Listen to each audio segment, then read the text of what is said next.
Hi, I'm Dan Kogan with the 360 Precision, owner and founder. Today we're going to be talking about our top 3 pet peeves while shooting a match that we've seen over and over again and things that you just really want to avoid. I'm joined by Joe Gentili and Garrett Nesbitt. Between the three of us, we've been competing for a number of years, match directed a number of matches, and seen just about everything, good and bad. This video is meant to give you a real look inside a competitive shooting event. We're talking about etiquette, safety, and sportsmanship, things that actually matter when you show up to a match. These aren't just habits that can annoy other shooters.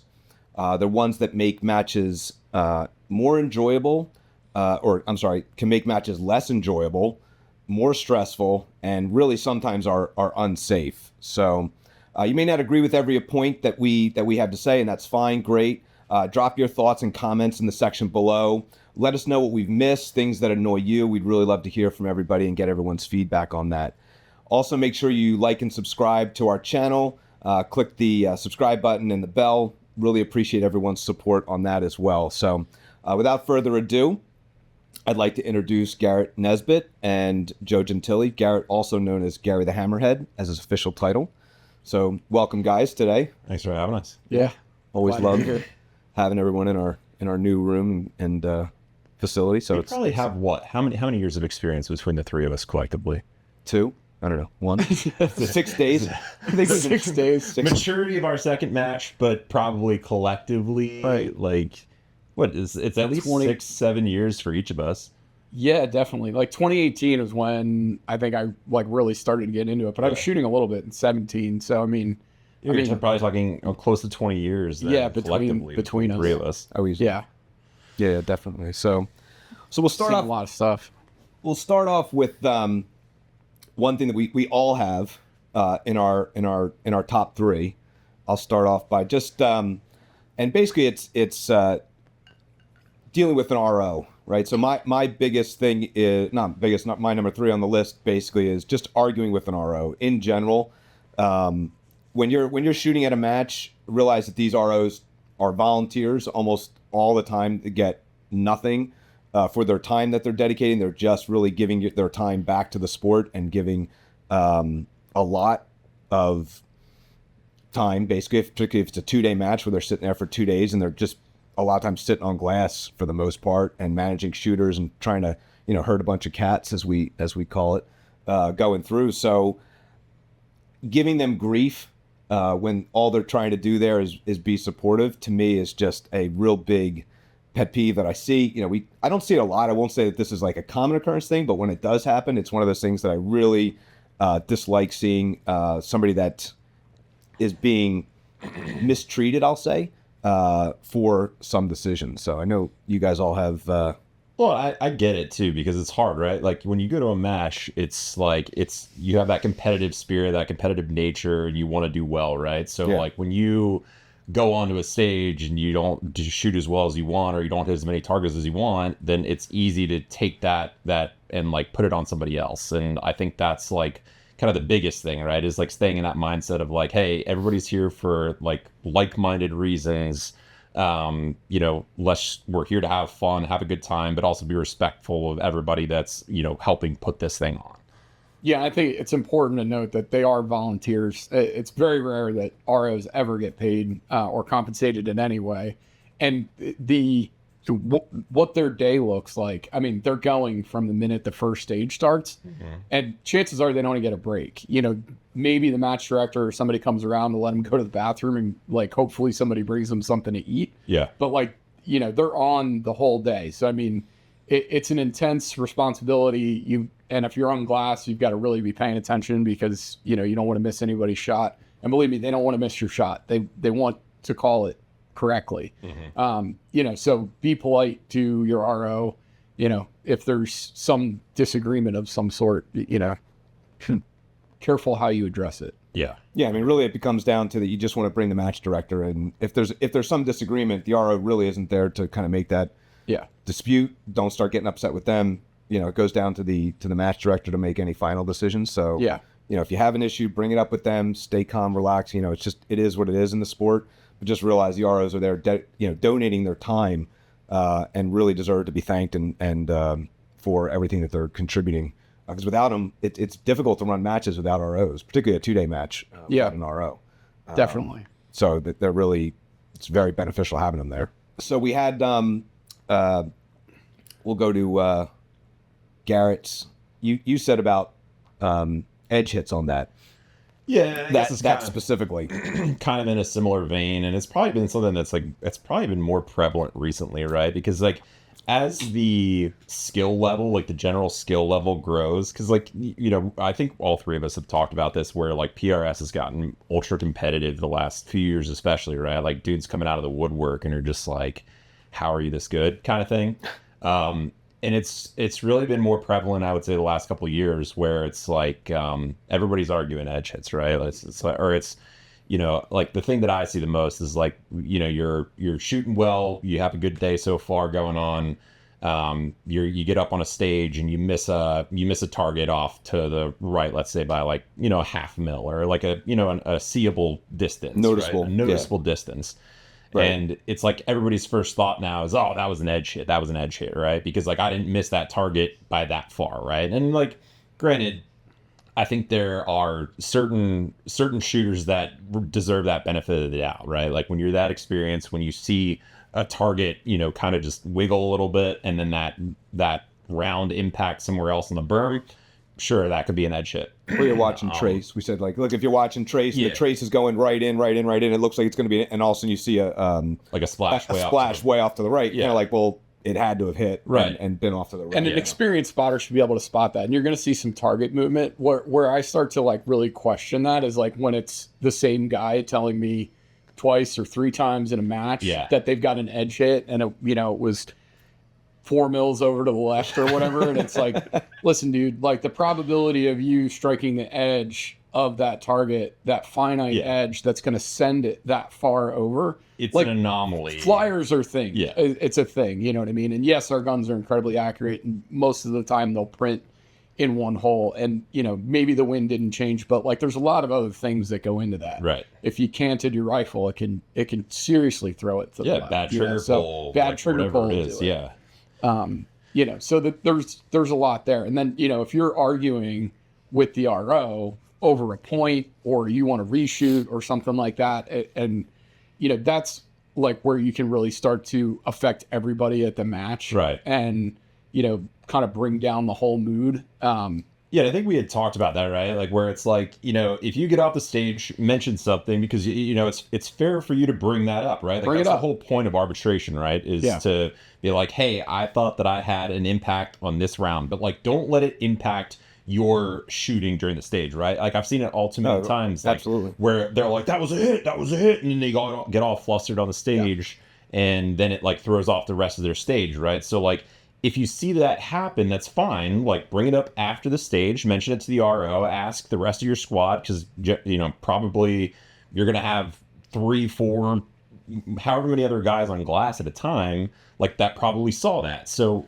mention it, talk about it. If you think that you truly had a hit there, fine. And especially if there's other guys hey, I think I saw that too. It's uncommon to only have an RO or one guy on glass it's at any given time. There's going to be multiple people that are most likely going to have seen what happened, and they can even either uphold what you thought you saw, or dispute and side with that. No, it wasn't. I saw it clear as day. It went off to the right or left, whatever. Yeah, right. And there's a way to do it tactfully, where you just ask the question without putting an attitude on it. Yep. And if 2 or 3 guys all say, hey, dude, that was just it was a miss, right? Just let it go at that point. There's not a reason to bring the match director, who probably wasn't on the stage, who probably wasn't on glass.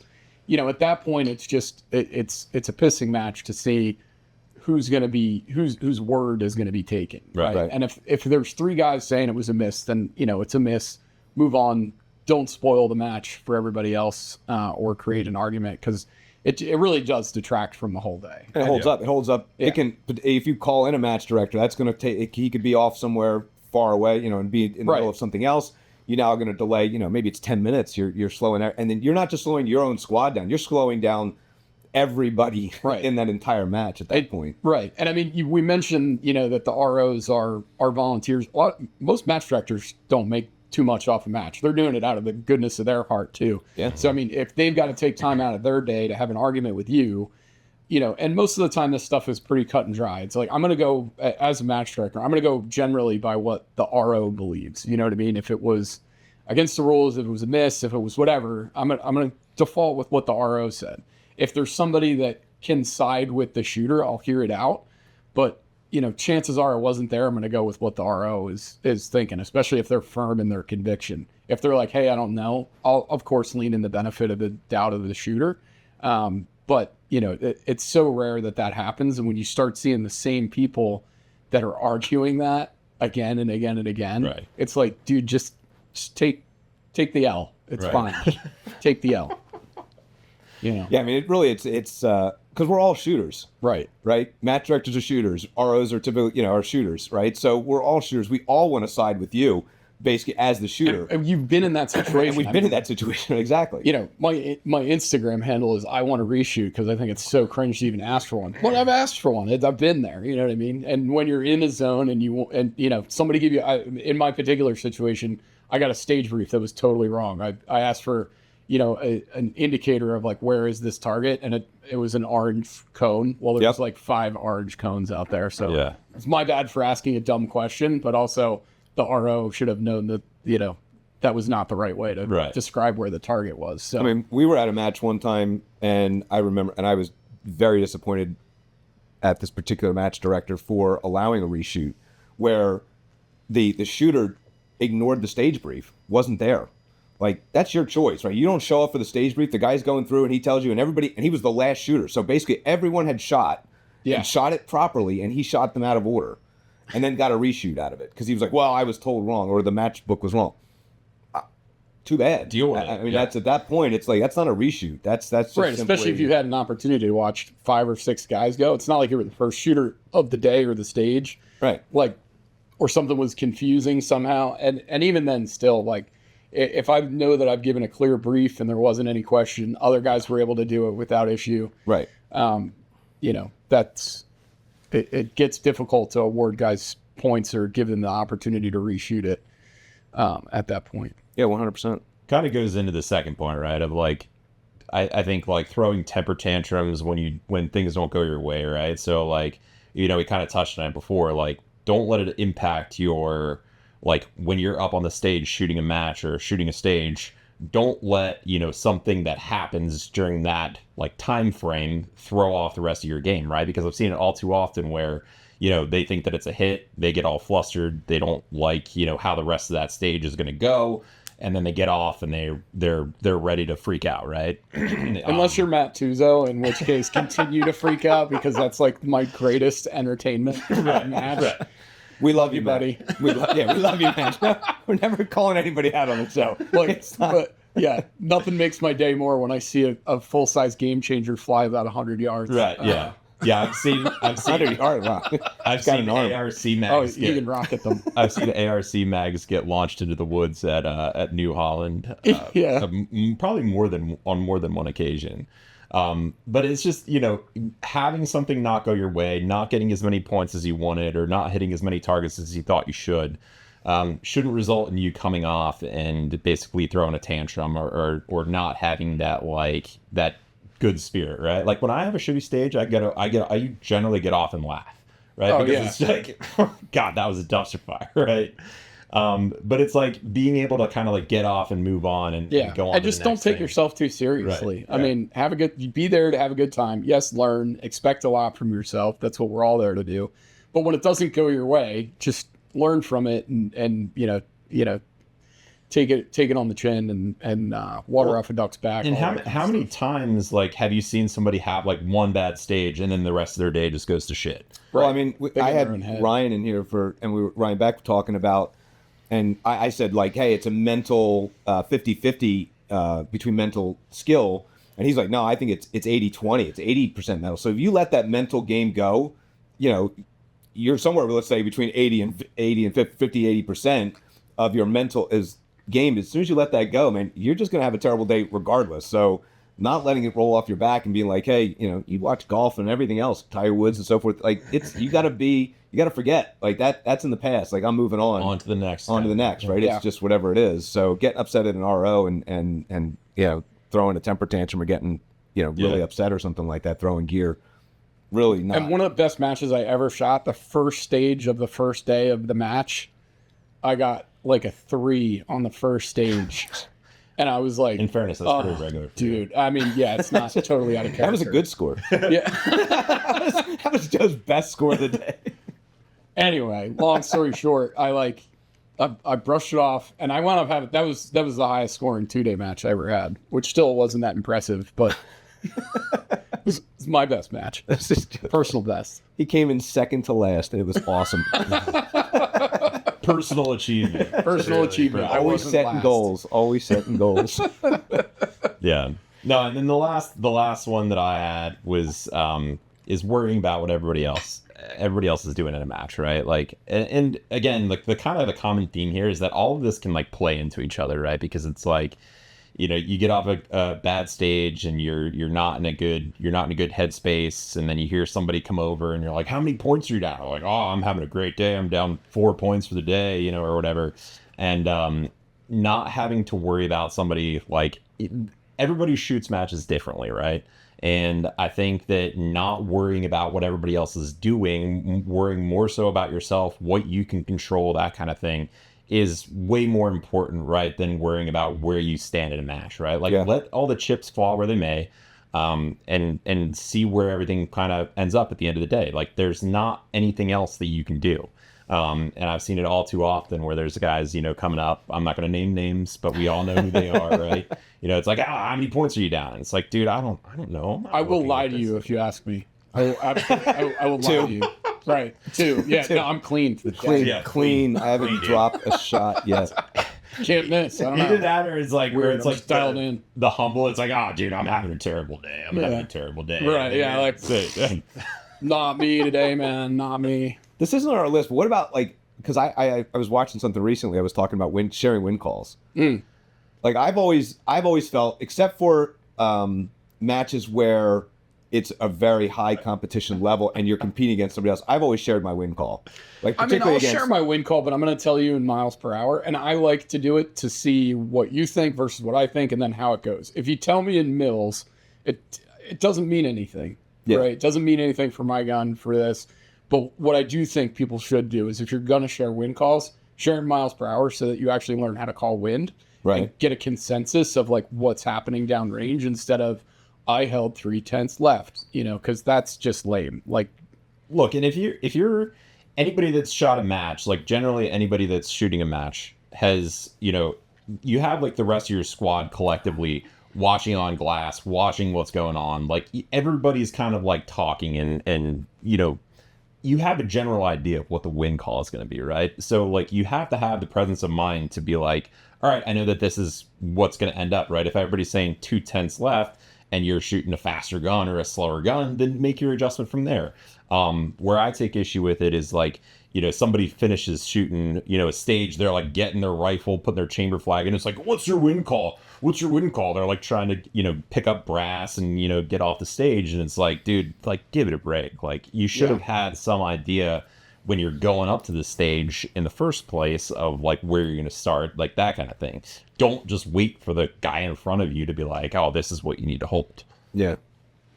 So Joe, on yours, you had what you just mentioned, collecting brass, like holding up to go and collect brass. I mean, there's the right way to do it. I mean, some match directors are very specific, like, look, everyone's got to wait to the end until all shooters have shot, and then you can all go collect your brass. And some are very strict about that rule. They are. And then others are more lenient, more lenient about that rule. I shoot fireform dashers, so nobody wants their brass back more than me, but you can't hold up the next shooter. If you're missing a piece of brass, come back for it later when there's time. And like, dude, if I'm shooting and I see a fucking hand reach between my legs to like grab a piece of brass, I'm like, really? Like how autistic can a human being be to like just wait 5 more seconds until I've moved on? I mean, we're shooting I for won't be 9 here long. seconds. Yeah. Right. You'll get your 50 cents back, bro. Like, don't worry about it.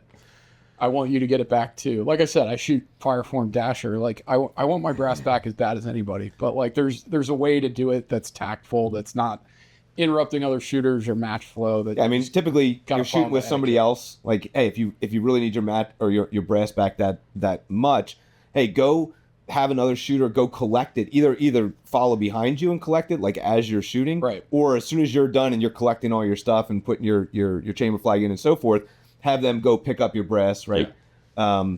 But yeah, you definitely don't want to. Again, it all comes down to just the flow of a match, and you don't think about it necessarily when you're actually shooting. We've all been match directors, so we understand that we don't want shooters out there till 5 p.m., starting at 9 or 8 in the morning and then getting done and finishing up and wrapping up at 5 p.m. So we want to make sure that that match flows well. Yeah. So one of the things that will dramatically slow down a match is that's why the whole rule of, hey, wait till everyone's done and everyone goes and collects their brass and then comes up. That's kind of the reason that kind of got implemented, is just to prevent a match from just dragging down, or a stage from dragging down, because we all know like a rock stage or something like that is going to eat some brass, right? Mm-hmm. You're going to lose a piece Tires, of brass, right? Tires are going to be another big one that's going to just eat brass. Yeah. Well, like so much is made about being ready as like the next shooter, right? Like it's like, hey, next shooter ready mentality. Like make sure you're ready, make sure you have your mags loaded, make sure you have your dope, like all that stuff, right? But then like how many times do you go up and you're like, hey, I'm the next shooter, I'm ready to go, and then there's somebody that's like sitting there fucking around on the barricade trying to get brass, or just like having that general like unawareness. Right. And like that when they interrupt match flow like that, when somebody's interrupting match flow, they can affect the entire match, especially at some of these smaller ranges that we shoot at, because if one squad can't move, then the next squad can't move. Right. And one guy consistently not being ready, consistently lingering on a stage, they want to have a conversation like on the prop before they walk away. Like that can hold up one stage. You're preventing other people from shooting. You're preventing the next squad from coming onto the stage. Yep. And then the next thing you know, you're there until 5 o'clock, which, don't be that guy for sure. Get your stuff, move on. That's my number 2. It's just not like when you're, obviously when your name is called, you need to be ready. Have all your gear ready. They'll call out the shooter, the next shooter that's up and in the hole, right? They just know where you place, and it's pretty easy once we've started past your first stage of the day. You kind of start getting an idea of who's in front of you, and you should know who the next person in front of you is, so that you're ready at the time, and you're not sitting there going, oh, I still have to load a mag, or I have to go do this, and I didn't write down my dope, or I don't have my dope card ready yet. Those things should all have been done. I mean, when Ryan was here, he's like, look, that's the first thing he'll do once he gets done a stage, is he goes and gets ready for the next stage. Right. Then he can go back and either, just have fun and kind of bullshit with people and so forth. That way, all that's been done and has been put aside. Now he just needs to know the shooting order, so that everything has been prepped and ready, that he can then be ready for when his name gets called. Yeah, and I think, like that's a good habit to get into, is get off the stage, collect your thoughts, debrief yourself, and like, write down anything you need to write down, and then immediately start figuring out, okay, what do I need for the next stage? Let me change out any bags that I need to change out, or change the dope on your gun, load your magazine, and then, get back on the stage where your squad is and help RO, help run the tablet, be on glass, be present, and have a good time, of course, but like just get in that habit of doing that. And that kind of like leads me to another pet peeve, is like guys that don't want to help on glass or with a tablet, and they're, oh, no, you don't want me touching that thing. Like, no, I do. I want you to touch. Like, you're going to have to learn that. At some point, everyone needs to learn, because again, we don't always have ROs for every stage, because again, it's a volunteer system. So if there's not enough ROs, we need people to be able to step in and help flow the match, right? If the other shooters aren't helping with that progression, a great match is where all the shooters are assisting and helping with that flow. Those matches will go the fastest. You'll have the most pleasant day. Yeah. It'll be one of the most enjoyable matches, because you'll finish by 1 or 2 o'clock. When everyone's doing their thing and going through the process, you still have fun. I mean, we still have fun. Again, get your shit ready, and then you're going to flow through that match, and you're still going to have fun, but you'll have more fun because you're going to finish by 1 or 2 o'clock. Right. You can go have a nice lunch somewhere. You don't have to sit there all day and be at 5 o'clock and be like, geez, what the heck happened to the whole Instead day? of hoping somebody's got like 5 Swedish fish for you to eat, or a protein bar that's hot and melted in the bottom of your bag.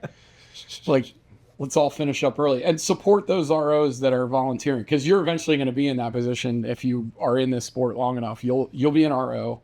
And you'll be glad that somebody's going to take some of the pressure off, that you've got other people on glass, that you have somebody to run a timer or a tablet, and it'll make their day better, ultimately your day better. Yeah. The whole thing. So just be part of that system.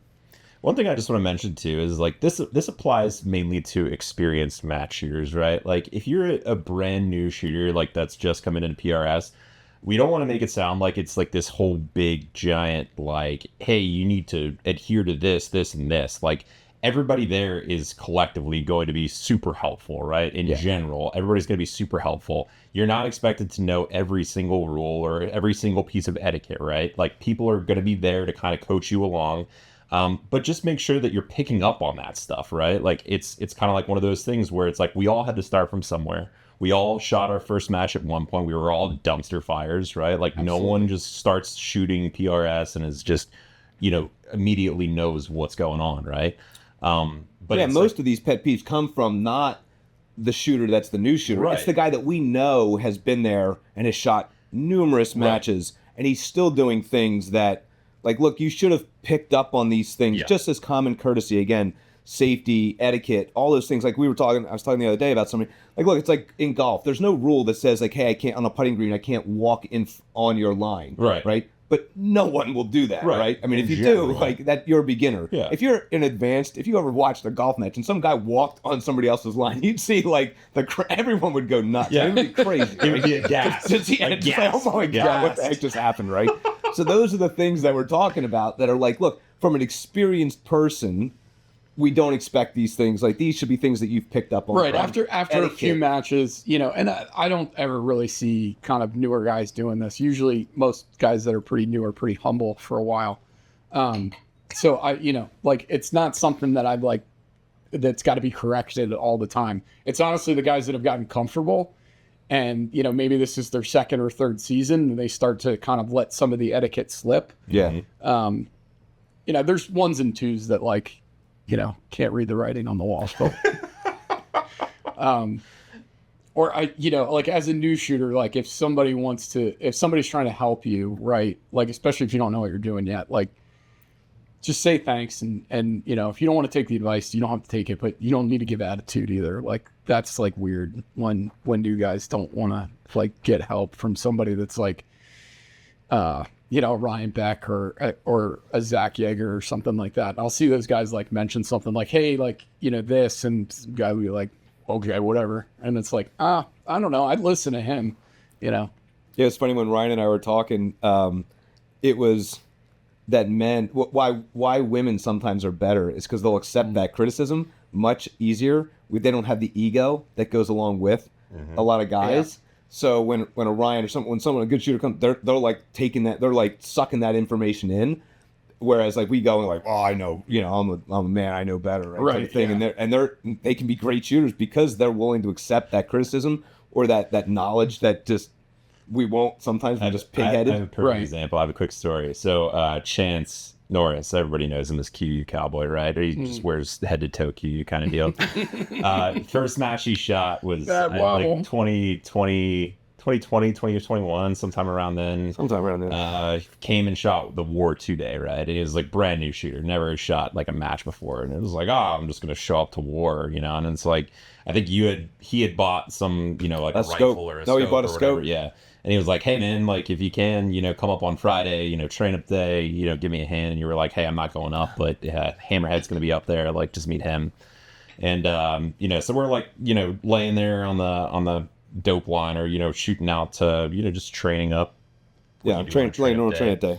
And, I'm like, all right, well, let's get a chronograph on your gun and see. And like, first things first, like he was shooting like a 7-pound 6.5 Creed, like the hunting gun. Yeah, it was literally a hunting stock. Right. Yeah. I think Beck had given him like the stock the stock or something. Yeah, it's like a 7-pound gun. And you're just like, all right, well, I see how this is going to go. It's like War, which is generally a hard match. Hard match to begin with. Super light rifle. Really difficult gun to shoot. Yeah.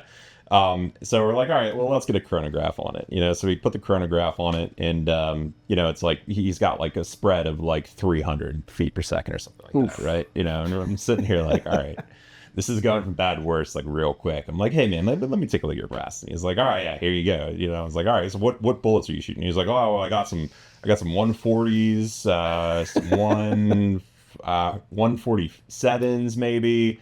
And I'm like, all right, well, you got Hornady brass here, and then you got Federal brass here. I was like, did you load the same charge on all of them? He's like, yeah, it's pretty close. So it was like, all right. You know, but like all that to say, right, is that Chance is he's a super good competitor now, right? Because he took all of that and absorbed it and was able to kind of like transform himself into a shooter, right? And he has no ego. Yeah. Like, none. Like you could tell him anything and he'd just be like, okay. I think he hit like five targets all weekend, right? And he's like, dude, I had so much fun. I'm coming back. Like, I can't wait to shoot another match. Yeah, no, he had the right attitude going into that match. Absolutely the attitude that you have to have as a new shooter. Especially showing up at war. Yeah. Yeah, because it's going to humble you. Like, it's going to humble you. All that to say is that, you know, and I don't mean to kind of like berate that point, but it's just like, as a new shooter, make sure you're coming in, make sure you're acting as a sponge and absorbing as much as you possibly can. Because we all have to start somewhere. We all are shitty when we start. And everybody, there's no exceptions, right? And it's just one of those things where it's like, if you pay attention to this stuff, if you learn about this stuff, then you're going to get to that point of being competitive the rest of the rest of your career. So our last point is, and this is a safety issue, right? So this is, to me, a huge, and we have a story about this that happened at a match, is skyloading. So skyloading, you're told during the safety brief not to skyload. You are told typically right before you get ready when you can actually chamber around. And this typically happens more, I think it happens more often than not with gas guns, right? Where people will skyload, which is even a more dangerous situation than a bolt action, I feel. But regardless, you should never be skyloading. And skyloading is simply when you are preparing to go up to the stage, you've inserted your magazine and you've closed your bolt. So that's either dropping the bolt on a gas gun or closing the bolt on a bolt action. And you should never be closing that bolt or dropping the bolt until you're on target. I mean, you should be down in position, and you should practice this way, that you are basically on target, that if there was an ND, that thing, we know where that round went, right? We don't want a round leaving that rifle where we don't know where that bullet went. That's a really, really bad thing. It's a bad thing from, hey, look, we've all been match directors. We try very, very hard to get some of these public ranges that we have to go to convince boards that we're safe shooters. And violating this rule, to me, is just one of those really bad things that, again, I see it. So we were Garrett and I and a couple others were at a match, and literally they give the safety brief, no skyloading. Guy gets told right before, immediately upon getting the signal to go, drops the bolt. Yep. That was a gas gun match. It happens more in a gas gun. Yeah. It happens more in a gas gun than it does in bolt action. Yeah. And honestly, I find that I think you'd find an RO calling you out very fast. If you do it in a PRS match, you're pretty much you're gone. I mean, I don't think that starts with their muzzle up in the air. If you just the first thing you do is close the bowl, like that's we got a problem here. So you definitely want to practice that way. Make sure that all the new shooters that are out there, you should be basically getting down, finding the target before you ever close that bolt. I know it's kind of instinctual that when you get down, you want to close that bolt immediately as soon as you've gotten into position. You should not be closing that bolt until you're on target. That target is acquired and you see it in your scope and you're ready to shoot. Right. You're not saving any time by closing that bolt early than closing it when you're on target, right? So there's really no reason to skyload. The other thing that happened at that same thing was basically the guy skyloads and then he immediately goes down onto a tire and starts shooting, and we can't see the first couple rounds. He's literally sending them through the prop. He's sending his rounds through the tire, so we all look up off our glass and see the rounds now going through the tire. I mean, again, this guy did not get DQ'd, by the way, at this match. Didn't even, nothing happened to this guy got. In a normal match, that should have easily been a DQ. Shooting a prop should be a match DQ. It's a match, 100%. Skyloading at least a stage DQ. And you know who the biggest offenders of that is guys with a lot of firearms or hunting experience, but not a lot of match experience because they're not used to being. And they in might a have their controlled safety on, but situation. we don't really use our safety that much in competition. Yeah, with bolt guns, and that's like a traditional thing of like triggers being modified and safety's not working and kind of stuff like that. So like we really don't use the safety on a bolt action rifle. It's more typical on a gas gun, and I would say probably more effective on a gas gun, like the actual way the safety works. But still, like there's a written procedure in every match book of what order you're supposed to do things in, and at no point does it say close your bolt right after the buzzer goes off. Right. So like, and it is a safety issue, and you really got to watch. I mean, it's honestly the reason on our Evolution rifle, which is a competition built rifle, that we added the ambi bolt drop. Right. It was simply to. That's a pet peeve of mine. So I knew, like, look, we're building a competition gun. You need to be able to go down and not come off the rifle, not have to use your left hand, right? We want to be able to just simply drop the bolt when I'm on target. Yeah. Right. That ambi, is absolutely necessary, in my opinion, for a precision AR. Yeah. You need to have it. Agree. I think going back to the safety point, my biggest thing is like, because everybody kind of knows each other in PRS, right? It's a pretty small group to begin with. Mm-hmm. And A couple thousand of us. No one wants to be that guy, right? Where it's like, hey, if you see something, say something kind of thing. If you see somebody that goes up on a stage and has a clear ND or something like that, don't be afraid to say something about that, right? Like, don't be afraid to be like, hey, that didn't look right, right? Where it's like, but I think there is so much made about, being a good competitor, being a good like buddy to all your guys that are there, that you're shooting a match with, you're generally shooting with your buddies, like that kind of thing. And I think there's like this unspoken like rule of like, don't be that guy. Yeah, and hold each other accountable. Right. It's like we're all there to do well. But your real friends are going to hold you accountable, and they're going to call you out when you're wrong. Right. So be a good friend and do that for somebody. I remember being at a match, you called yourself out. I've been at a number of matches where the shooter has literally called themselves out Right. for doing something improperly. That might, and in the one case, it was a 2-day match. We were 2 stages from completing a 2-day match, and the guy called himself out for having an ND, and he got a match disqualification on a 2-day match. Basically with 1 stage left. Yeah, have some integrity. You know what I mean? Know the rules. And I respect that guy to the end of the world. And he stayed. He didn't get upset. Everything we've talked about, didn't get upset. He called himself out. Match director came over, said, it's a match DQ, which it is by the rules. So he didn't get upset. And he said, hey, is there any way I can help with the rest of the day? I know there's only like one or 2 stages left. Can I help anyway because I'm going to be here. What can I do? The perfect way to handle that. Yeah. Unbelievable respect for that guy that didn't know him from anything, but have 100% respect for somebody that basically called himself out, didn't get upset when he got DQ'd. I was upset for him because I kind of felt like at the time, it was a negligent discharge, but it was literally I was sitting next to him or laying next to him, and it was 2 feet off the target. It hit the berm. I saw the impact. I wouldn't have known. I had no idea. It's just a bad wind call as far as I was concerned. He just went off to the right side of the target. Nope. Stopped immediately. Called himself out. Match director comes down and so forth. I mean, there's no better way to help. Trigger when he didn't intend to. I've seen it too. I saw it at K&M. A guy called himself out. It wasn't an ND, but he was a rev off, and we couldn't find his shots, and he stage DQ'd himself. I mean, he didn't have any hits anyway, but I mean. He stage DQ'd himself. He came from several states over. He didn't argue with the RO. He didn't, he stopped shooting, looked at his gun, said, I'm a rev off. It's a stage DQ. I'm done shooting. So it's a lot of integrity, that goes into that kind of stuff. And I think it's, expected. But definitely, hold your buddies accountable. You're not doing them any favors, letting them get away with stuff.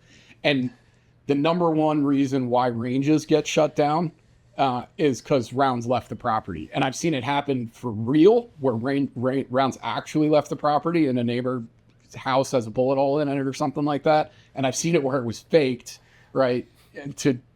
Because politically it's easy to get the range shut down if that happens. But know that will get the range shut down. Yeah. Maybe permanently. But they might have to investigate. You might have to have, experts come out and determine how that round got off the range, et cetera, et cetera. the range in Philly has had a lot of problems with that. Oh, I'm sure. Wonder why. Shocking. Yeah. So Going into the firehouse that's like a quarter mile downrange from that. But I think that's like part of it too, right? Is like it's just the competitive spirit, right? And as we touched on before, it's like it's so competitive, right? But being able to hold your buddies accountable, like, because no one wants to be that guy. I know I've like had it before where, you see something on a stage and you're like, all right, that wasn't, it could be something as simple as hitting or missing a target. If somebody is like, oh, if the RO thinks that was a hit, it clearly wasn't a hit. Who's going to be that guy to be like, hey, that wasn't a hit? Right. Like that was a T-post hit. Right. Yeah. It's like, it's tough to call those, what I mean? When you're like, that was not a target hit. Yeah. So I think there's like this fine line of balance between obviously being safe and calling out stuff as you see it. If you see something, some unsafe behavior or something like that, call it out, right? But similarly, like for targets and stuff like that, if you think that there was a hit that was missed, or vice versa, if you think there was a miss that was called a hit, don't be afraid to say something, and don't feel like you're just going to be called out because you're that right. guy. And it's always uncomfortable. Nobody wants to do that. You know what I mean? But you're helping the RO. You're helping the competitive spirit of the match. I mean, Yeah. that's really that's the what it comes down to. right? You're right. Everybody's there for the same purpose. Everybody's there to have fun and be good at their craft, right? Mm-hmm. And I think maintaining that is probably the utmost importance in terms of keeping that just competitive idea of a match, that integrity alive. 100%. So that's all we have for today. I want to thank everybody for joining us. One more thing. Oh yeah, what we got? Rifle cools. Rifle That cools. noise that they make. Oh, the cooling. Oh my yeah, God! Is that, particularly if you have electronic ears. Yeah, electronic ears. This is a whole other. We could just talk God. about this for like another 30 minutes. We can go on. Yeah, Like save it for practice days. Don't bring it to the match. yeah. There's like dudes that have like, I have this home built version with a computer fan, and Right. it's like a vacuum cleaner motor. You're like, God damn, why can I hear this from 3 stages over? Yeah, seriously. And electronic ears tend to pick those up even worse. Oh, If you have, just you're like, what amplify the it. heck is Right. that noise There's going? no worse sound than being Yeah. on a stage and just being like you're shooting a stage. It's just somebody flicks one on us. Oh, that's gonna sound great. You want to hear the most annoying sound in the world? Yeah, where's that? That's fucking it. mean? Yeah, exactly. So again, thanks for everybody for joining us today. Make sure you go to our channel. When you're on our channel, make sure you like and subscribe to it so we can continue to put out all this great content that we're trying to do for you guys. And I really want to thank Joe for being here today, and Garrett for getting up early and finding his way out of bed. It seemed to be a little bit of an issue for him today. So thank you for finding your way here. Buy you an alarm clock. Yeah, well, we got a new app for him to figure out how to get here. Again, go into the comments. We happy to talk to everybody through the comments. We'll be there. I can ask all these guys. We can reply to all your comments. So make sure you go down there, comment on this on any of your pet peeves, things that you think we missed, disagree with us on. Hey, I'm willing to have the conversation with you guys. And yeah, thanks again for everybody being here today, and really appreciate it. Thanks, guys.